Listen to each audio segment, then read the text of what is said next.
According to the CDC's adult obesity prevalence maps, over 35% of adults in various regions of the United States are classified as obese.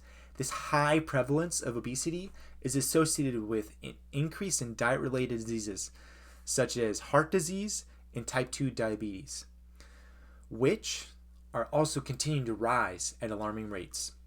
From these staggering statistics, it's clear that there is a pressing need for change in our approach to nutrition and healthy eating.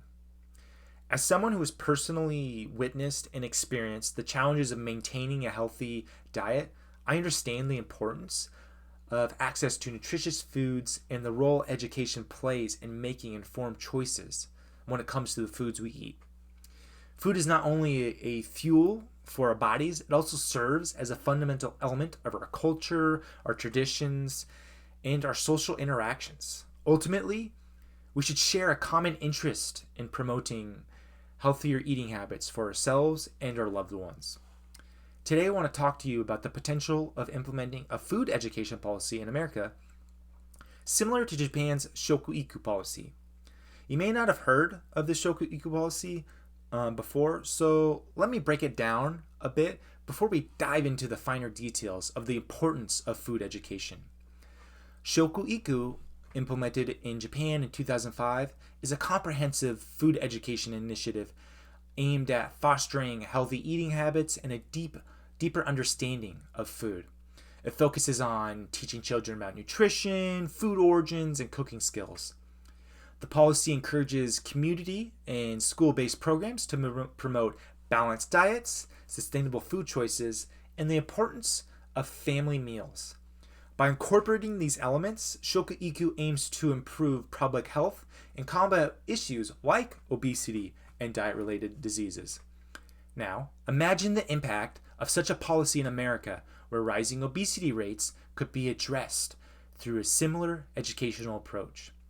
A comparable policy would promise a range of benefits for not only individuals, but for our communities and society as a whole by promoting healthier eating habits and fostering a culture of nutrition literacy. In the following speech, we'll explore how food education can empower individuals to make healthier choices, strengthen community bonds, and pave the way for a healthier future for all. Together, we will discover why implementing food education in America is not just a good idea, but a necessary step towards building a healthier, happier society for everyone. Now that we're beginning to understand the importance of addressing the challenges in our current approach to nutrition and healthy eating, let's delve into the empowering impact of food education on individuals. A recent study conducted by the Nutrition Services Division of the California Department of Education showed a direct correlation between having knowledge of nutrition and healthier eating habits. This research demonstrated that understanding the nutritional values of foods and how they impact our health empowers individuals to make choices that align with healthier goals. For example, a student learns about the high sugar content and low nutritional value of soda.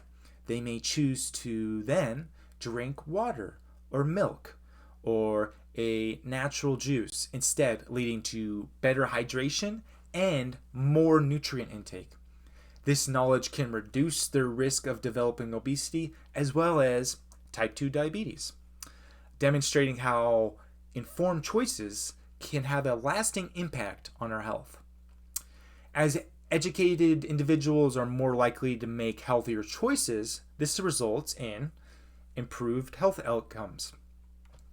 A separate study conducted by the Strong Kids 2 program in the Journal of Nutrition, Education, and Behavior found that younger individuals with higher levels of food education were more likely to meet dietary guidelines and have lower rates of obesity in the future than their counterparts that did not receive the same food education.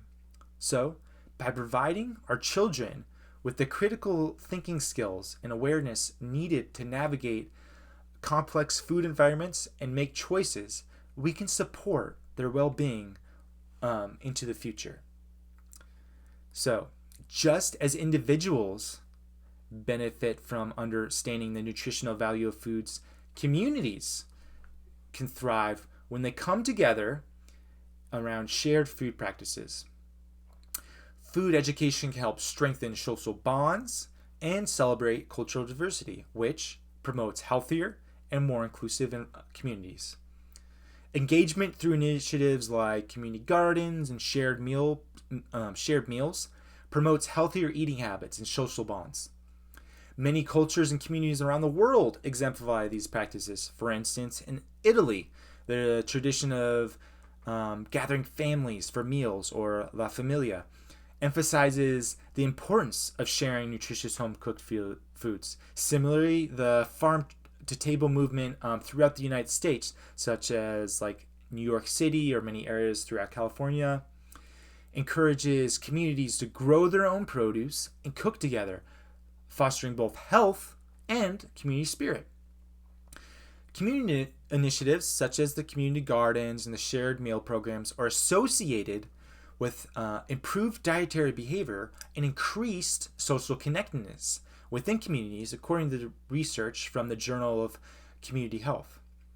Participating in activities like gardening and communal cooking fosters a sense of shared purpose and connection among community members, while also promoting healthier food choices through increased access to fresh produce with their shared meals. So imagine we, as a class, garden together, cook together. Not only will we have hands-on experience that teach us valuable skills and knowledge about where food comes from and how to prepare it, but it also strengthen our bonds as we share the fruits of our labor, both literally and figuratively, around a communal table. This kind of engagement can lead to lasting habits and a deeper appreciation for nutritious foods. Picture a vibrant neighborhood where everyone's cultural flavors are celebrated through food education. It's not just about their diets, it's about fostering belonging and respect. When tailored nutrition programs honor diverse traditions, we're not just promoting our health, we're promoting the act of empowering each other to make choices that truly reflect who we are. The investments we make in food education not only benefit individuals in the communities, but also lay the groundwork for a healthier and more prosperous society as a whole. A healthy population can be much more productive and have lower healthcare expenses related to dietary habits. For instance, healthy employees are generally more productive. A study by the Health Enhancement Research Organization, HERO, at Brigham Young University and the Center for Health Research at Healthways found that employees with a healthy diet were 25% more likely to have higher job performance. This is also echoed by the World Health Organization, where they state that healthier adults tend to be more productive in the workforce, which results in higher levels of economic output and reduced leave from work. Additionally, the CDC states that diet-related conditions like heart disease, strokes, type 2 diabetes, and certain types of cancers are among the most common and costly of all health problems, but they are also among the most preventable. In the United States, chronic disease driven by poor diet account for 75% of the nearly $4 trillion in annual healthcare expenditures. So, through healthier eating habits and reducing the burden of diet-related diseases, food education initiatives can contribute to a more productive workforce and lower healthcare costs, leading to long-term economic growth. To pave the way, an early intervention in nutrition education is important as it leads to healthier dietary habits in adulthood. Now let's think back to our school days.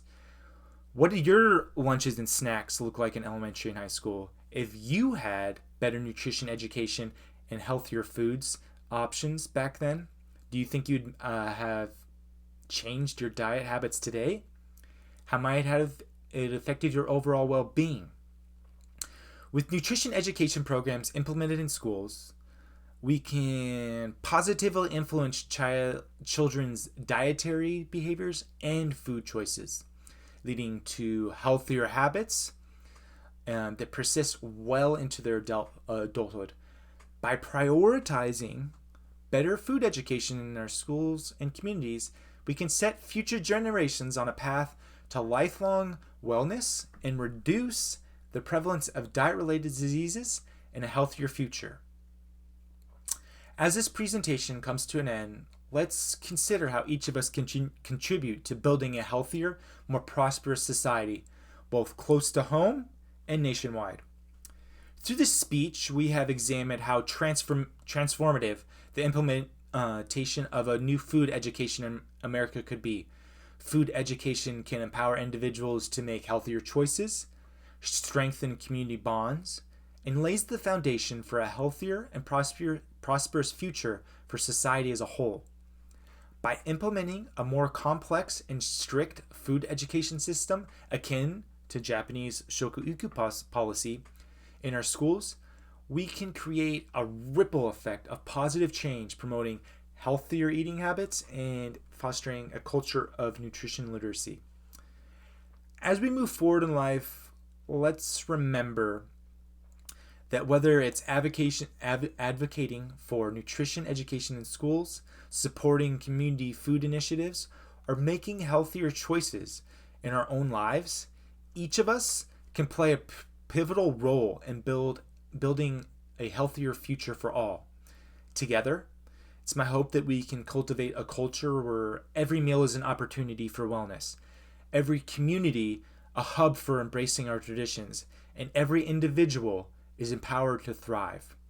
Ultimately, change begins with each of us together, and I believe that we, as a world, can create a place where health and happiness flourish for generations to come.